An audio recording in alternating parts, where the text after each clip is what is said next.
Hello sa inyong lahat. Hello sa mga mahal ko sa buhay. Hello sa inyong lahat.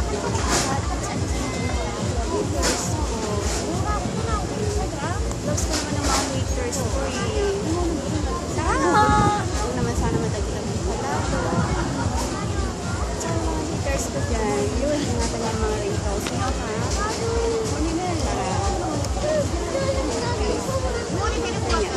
Pretty. Yeah. Pretty at saka cute. Katulad niya. Hindi. Maganda lang siya. Cute lang. Yun. Tanggap ko na yun. Ganda ba? Pala. Alam mo kaya sasayaw kami. Sasayaw kami ng Gentleman. Abangan nyo. Baka i-upload namin sa YouTube or Facebook. So, Gentleman. Update na lang kayo. Sana huwag kayong magsawa. Yun. At saka sa ano